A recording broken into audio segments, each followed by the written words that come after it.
আপনার আত্মিক পরিবর্তন যদি ঘটাতে না পারেন, আপনার মনের ভিতরে যদি সবসময় যে কোনো একটা মানে সমাজ বহির্ভূত অন্যায়, অত্যাচার, জুলুম এরকম কোনো টেন্ডেন্সি নিয়ে আপনি পড়াশোনা করেন, আপনি হয়তো বা ডিসি হয়ে যাবেন, কিন্তু কখনোই আপনি আল্লাহরও ক্ষমা পাবেন না, মানুষের চোখেও ভালো হতে পারবেন না। আমরা চাই একজন মানুষ এমনভাবে পড়াশোনা করুক যে আল্লাহর কাছেও ভালো থাকবে, সমাজের কাছেও ভালো থাকবে এবং নিজেও একজন ডিসি হবে। সমাজে উপস্থিতি ছোট ছোট ভাই এবং বোনেরা, আপনাদের কাছে ছোট্ট একটা কথা বলছি, সেটা হচ্ছে আমি যখন অ্যাডমিশন ক্যান্ডিডেট ছিলাম, মনে হয় 2021 সালের শেষে অথবা 22 সালের শুরুর দিকে, এই সময়টায় নোয়াখালীতে একটা বাবা তার দুইটা সন্তান ছিল, একটা হচ্ছে ঢাকা বিশ্ববিদ্যালয়ে পড়ে আর একজন হচ্ছে বুয়েটে পড়ে। তারপর এখান থেকে বোঝা যায় যে বুয়েটে যে পড়ে নিঃসন্দেহে সে বাংলাদেশের ভিতর সবচাইতে বড় মেধাবী একজন স্টুডেন্ট। ঢাকা বিশ্ববিদ্যালয়ে যারা পড়ে ওরাও নিঃসন্দেহে বাংলাদেশের ভিতরে প্রথম কাতারের মেধাবী একটা স্টুডেন্ট। এই স্টুডেন্ট এরা দুই ভাই, আপন দুই ভাই, একটা বুয়েটে আর একটা কোথায়, ঢাকা বিশ্ববিদ্যালয়ে। ওদের বাসা নোয়াখালীতে। তো বাবা মারা যায়, প্রভাবশালী বাবার সয় সম্পত্তি আছে, ওর বাবা মারা যায়। মারা যাওয়ার পরে ওর বাবার জানাজায় আসে সন্তান দুইটাই। আসার পরে হঠাৎ করে জানাজার সময় জানাজা দাফন হয়। সবাই জিজ্ঞেস করে কি হয়েছে কি হয়েছে, এবার শুনছে ওই দুইটা যে সন্তান আছে ওরা জমি ভাগাভাগি নিয়ে গন্ডগোল হয়ে গেছে। কি করতে হবে?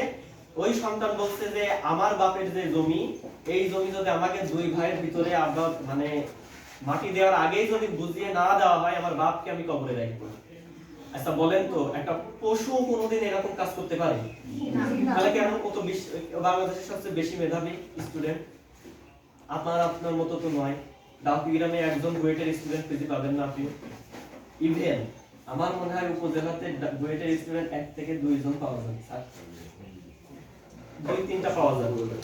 পুরো উপজেলায় পাওয়া যাবে কিনা সন্দেহ আছে। আমি একজনের নাম জানি, পার কোনা পাইক করে আছে স্যার, একটা আরেকটা আছে সাকিব আমার ছাত্র ট্রেডার স্যার, এটা দুইটা আছে বুয়েট, এই দুইটার নাম আমি জানলাম। তাহলে এত বড় মেধাবী একটা স্টুডেন্ট ওর বাপকে মা কবর দেবে না জমির জন্য। বুঝতে পারছেন?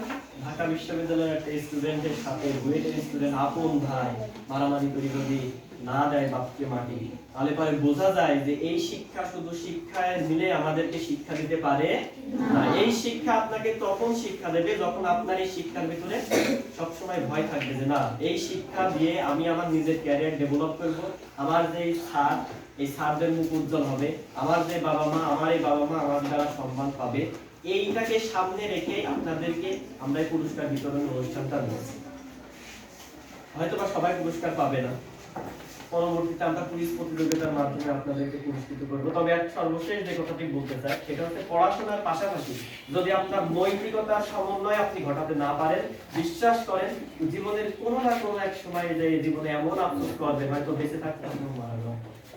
এই আফসোসটা যেন না করে আমরা সুন্দরভাবে গ্রামে যেভাবে আমাদের গ্রামের যে নাম আছে, একটা সম্মান আছে পড়ার ক্ষেত্রে, এই নামগুলো নৈতিকতার সমন্বয় দিয়ে যেন আরো উপরে যায়, আমরা সেই কামনা করে আপনাদের সামনে এসেছি। সকলের সুস্বাস্থ্য কামনা করে আমি আমার আলোচনা শেষ করছি। আসসালামু আলাইকুম।